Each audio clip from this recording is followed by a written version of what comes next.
जय श्री राम दोस्तों। आज मैं कुछ गंभीर मुद्दों को लेकर के लाइव आया हूं और मैं बहुत सारी बातों को कहना चाह रहा हूं, जिसमें से प्रमुख मुद्दा क्या है।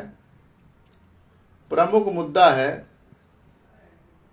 अभी बहराइच जिला में हमारे महसी तहसील में 2 होमगार्ड जो है एसडीएम साहब के यहाँ ड्यूटी कर रहे थे। मुद्दा तो लगभग आप लोगों को पता ही होगा। एसडीएम साहब बुलाते हैं, क्या कहते हैं, आपने क्यों किसी व्यक्ति को अंदर आने दिया। अरे भाई, आप जल सेवक हैं और वो गेट पर लगे हुए हैं तो अंदर तो आएंगे ही। हाँ, धन्यवाद जी। दिल्ली से हमारे मित्र सर्वेश्वर जी जुड़ चुके हैं, आपको बहुत बहुत धन्यवाद। गुजरात से हमारे मित्र, हाँ मिल्सन जी, आपको बहुत बहुत धन्यवाद। उड़ीसा से हमारे मित्र जुड़ चुके हैं, आपको बहुत बहुत धन्यवाद। बंगाल से पात्रा जी जुड़ चुके हैं, आपको बहुत बहुत धन्यवाद। खैर, मैं मुद्दे पर आता हूं। सभी दोस्तों का मैं नाम अभी पढ़ दूंगा और ऐसे जुड़ते जाइए सभी लोग। तो मैं बताना चाहूंगा कि इस मुद्दे पर क्या कहा गया। कहा यह गया कि आपने क्यों जो है फरियादी को अंदर भेज दिया। जन सेवा का मतलब क्या है? जन सेवा और जन सेवक का मतलब है कि आप जो है किसी की प्रॉब्लम को 24 घंटे 24x7 सॉल्व करने के लिए तैयार रहें। इसका मतलब ये कतई नहीं है कि कोई फरियादी अगर आपके ऑफिस टाइम में 10 से 4 के बीच में अगर आपके ऑफिस में आ रहा है और उसे आपका हमराही अंदर आने के लिए अनुमति प्रदान कर दे रहा है, वो भी आपसे पूछताछ करके, तो आप उसको डांट लगा दें, वो भी आप जाति सूचक वर्ड कह के। वाह, धन्य है, धन्य है आपकी समीक्षा, धन्य है आपका निर्णय। और एसडीएम साहब, आपको तो त्यागपत्र दे देना चाहिए। आपको जिस तरीके से आपने बिहेव किया है, किसी का जनेऊ काट दो, किसी का चोटी काट दो, किसी को दौड़ा दो, जाति सूचक उसको परेशान करो। अरे भाई, जब जाति सूचक शब्द गाली है संविधान में, उससे एक्ट लग जा रहा है, तो दूसरे व्यक्ति के लिए क्या जाति सूचक शब्द सम्मान है? नहीं। इसलिए जब हमारा संविधान सबको समानता का अधिकार दे रहा है, तो उसमें यह जाति सूचक शब्द कहां आता है? आप किसी के धर्म को क्यों ठेस पहुंचाते हैं? और ऐसे मुद्दे पर अगर आज के समय में हमारे समाज के लोग, हमारे हिंदुस्तानी लोग इस चीज का अगर सपोर्ट करते हैं, विरोध नहीं जताते हैं, तो आने वाला समय कतई आपके और आपके बच्चों के भविष्य के लिए ठीक नहीं होगा। जिस तरीके से आज के समय में धर्म पर, जिस तरीके से आज के समय में प्रहार किया जा रहा है कुछ कथित लोगों के द्वारा, कथित विचारधारा के लोगों के द्वारा, कोई विचारधारा उनकी नहीं है, वो केवल अराजक तत्व हैं जो हमारे देश के संविधान को, हमारे देश की एकता और अखंडता और समाजवाद को तोड़ने में लगे हुए हैं। इसमें विदेशी ताकतों का भी हाथ हो सकता है। इसलिए समय है, वक्त है, समझ जाओ और सुधर जाओ। और अगर आगे बढ़ना है तो ऐसे लोगों का बहिष्कार करो। और भाइयों, मैं आप लोगों से एक चीज और बताना चाहूंगा। अभी कुछ लोगों ने जो है मीटिंग किया, लखनऊ में भोज किया। उससे पहले भी तमाम भोज हो चुके थे। उस भोज में जो है डांट लग गई। और डांट ऐसी नहीं लगी, कहां से डांट लगी? अरे भरे मंच से डांट लगी। शर्म आनी चाहिए आप लोगों को। चुल्लू भर पानी में डूबने वाला काम हुआ है आपके साथ। आप अपने विचार नहीं व्यक्त कर सकते संविधान के अनुसार। आपको अपनी बात रखने की स्वतंत्रता नहीं है। क्या करोगे आप? कौन सी लीडरशिप करते हो? अपनी बात नहीं रख सकते हो? अपने समाज के लिए आप बोल नहीं सकते हो? देश के लिए आप मीटिंग नहीं कर सकते हो? 4 लोग इकट्ठा नहीं हो सकते हो? क्या धारा 144 लागू थी? शर्म नहीं आ रही है आप लोगों को? जनता आप लोगों के एक एक बातों को क्रिटिसाइज करती है, आलोचना करती है। आप तो 2 करोड़ की गाड़ी में टहल रहे हो, उड़ रहे हो, देश विदेश भ्रमण कर रहे हो।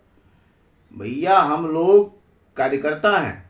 पान की दुकान से लेकर, चाय की दुकान से लेकर, बस की यात्रा से लेकर रेल की यात्रा तक, हर चौखट चौराहे पर हम लोग विचारधारा को लेकर के लोगों से लड़ते हैं। और जहां ये सुनने को मिलता है, अरे पंडित जी क्या चंदन चोटी लगाए हुए आप घूम रहे हैं, आपको तो गाली मिल रही है आपकी पार्टी में। कोई तरीका है ये? अरे आप बोलो, है स्वागत करोगे ऐसे लोगों का? वाह, धन्य हैं आप, धन्य हैं हमारे समाज के लोग, धन्य हैं कथित लोग। कुछ लोग लगाए हुए हैं, अरे स्वागत है नेताजी, आइए, मैं रोड बहार रहा हूं आपके लिए। बाहरिए रोड, बाहरिए। जनता ऐसे बहार नहीं दी अगर आपको तो बताइएगा हमको, ठीक है? वो समय दूर नहीं है जब जनता ऐसे बहार देगी, लेकिन जनता के पास कोई विकल्प नहीं है। अरे विचारधारा, हिंदुत्व, राष्ट्र को आगे आप कर देते हैं, पीछे आप छुप जाते हैं। गीदड़ बन के मत जियो। गीदड़ों की तरह रहने से कोई फायदा नहीं है। और कुछ लोग तो लगा रहे हैं, अरे हमें कोई पद नहीं चाहिए, पद की कोई लालसा नहीं है। क्रांतिकारी बहुत लोग पैदा हुए। चंद्रशेखर आजाद, भगत सिंह का नाम जिस सम्मान के साथ लिया जा रहा है, उस सम्मान से ये नोट पे छपी वाली फोटो वाले बुढ़ऊ का नहीं लिया जाता है। क्यों? ये गांधी समझौता, इरविन समझौता, असहयोग आंदोलन, ये सब क्या था? अरे भगत सिंह का मुकदमा नहीं लड़ सकते थे? आज आप गरीबों का, आज क्या आपके समाज में कोई गरीब बच्चा नहीं है? उसको स्कॉलरशिप की जरूरत नहीं है? आप एक जगह, 2 जगह, 3 जगह लाभ पे लाभ, लाभ पे लाभ, लाभ पे लाभ, एक बार का लोग लेता जा रहा है। बाकी लोग क्या करोड़पति हैं सब? गलती किसने किया? किसी ने नहीं किया। अरे 1000 साल पहले कौन पैदा हुआ, कौन आया, कौन क्या करके गया? अब आप पैदा हुए हो। इस समय, आज के समय में जो है, जो दायरा है, जो देश है, जो संविधान है, जो कानून है, उस हिसाब से आप जो है निर्णय लीजिए। ये कोई तरीका है? अब बहुत लोग कह रहे होंगे, वाह आप लाइव आके जो है फेमस होना चाह रहे हैं। नहीं, मैं फेमस नहीं होना चाह रहा हूं। मैं एक संदेश देना चाह रहा हूं कि समय है, वक्त है, सुधर जाओ, नहीं तो जनता आपको तिलक लगाती है। जनता आपको गेट पर जाते हो तो पानी पिलाती है, चाय पिलाती है। कार्यकर्ताओं को खराहरा लेके भगा देगी गेट से, कार्यकर्ताओं को खदेड़ खदेड़ के मारेगी। एक बूथ पर एक आदमी नहीं पाओगे, बताया दे रहा हूं। आज के समय में अगर आप अपने लिए कुछ नहीं कर रहे हो, अपने लोगों के लिए कुछ नहीं कर रहे हो, क्या करोगे आप? ऐसे लोगों की लीडरशिप की आवश्यकता हमको नहीं है। नैतिकता नहीं रहेगी आप लोगों के अंदर। स्वागत है, स्वागत है, स्वागत है, स्वागत है। अरे कहां के चौधरी हैं? काहे का स्वागत? फिल्मों में चौधरियों का चौधरियाना निकल गया। भाई लोग जितने थे सब मिट्टी में मिला दिए योगी साहब ने। और आप अपने लोगों को फसल नहीं काटने देना चाह रहे हैं। आप अपने लोगों को आगे नहीं बढ़ने देना चाह रहे हैं। आप उनकी सम्मान, अरे क्या ना मुझे आरक्षण मिला, मुझे नहीं, मेरे समाज को ना आरक्षण मिल रहा है, ना कोई लाभ मिल रहा है। अरे एक बचा था एक सम्मान से जीने का हक, वो भी तुम लोगों के नकारापनों ने अपमानित कर दिया है। समाज अपमानित महसूस कर रहा है, अपमानित। करो स्वागत। और एसडीएम साहब, मैं आपको बताना चाहूंगा कि बाल की आपको आवश्यकता है। अरे भैया, बाभन लोग, गरम बाल तो होते हैं बाभन के, सबे छिलवाए छिलवाए बाल, उखाड़ उखाड़ के बाल एसडीएम के यहां भेज दो। गरम बाल, ठंडी है, बनवाए ले कंबल, और बढ़िया ओढ़े और टेंशन ना लो। जी का बभनन के बाल की आवश्यकता हो तब बताओ, तो उखड़वाए बभनन के बाल तो यहां भेज दे। और बताए रहे हैं कि अगर मेरे कहे हुए बातों पर ध्यान नहीं दिया, ये जो मैं फैक्ट बोल रहा हूं, ये मैं जनता के बीच चल के बोल रहा हूं, और ये इसलिए बोल रहा हूं क्योंकि मैं आपका हितैषी हूं, इसलिए बोल रहा हूं क्योंकि मुझे पार्टी से लगाव है, इसलिए बोल रहा हूं क्योंकि समाज से लगाव है। लेकिन कुछ ऐसे कठपुतले लोग हैं जो आपके यहां जाके आपको चढ़ाए रहेंगे, बढ़ाए रहेंगे, जय जयकार करेंगे, और जब हार जाओगे तो दूसरी पार्टी में जाकर के झंडा उठा लेंगे। आज झंडा इनका, कल झंडा उनका, आज इस पार्टी में कल उस पार्टी में, आज इनकी जय जयकार कल उनकी जय जयकार। ऐसे चाटुकारों से, तुच्चों से सावधान रहने की आवश्यकता है नेताजी। और अगर नहीं संभल पाए तो आने वाला जो इतिहास होगा वो आपको धृतराष्ट्र कहेगा, धृतराष्ट्र, कर्ण नहीं कहेगा। मिलता हूं फिर किसी लाइव में, और अपनी विचारधारा को मैं रखूंगा। जितने लोग मुझसे जुड़े, आप सभी को बहुत बहुत धन्यवाद। कुछ लोग काफी राज्यों से जुड़े हैं, दिल्ली से ये हमारे मित्र जुड़े हुए हैं, तिवारी जी आपको बहुत बहुत धन्यवाद।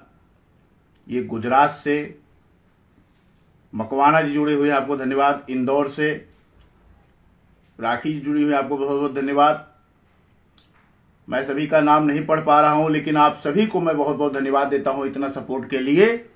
और ज्यादा से ज्यादा ये वीडियो आप अपने लोगों तक पहुंचावें, ताकि सोते हुए कुंभकर्ण लोगों की नींदें खुलें। नहीं तो इन विभीषणों से, इन जयचंदों से देश बिकने में देर नहीं लगेगा।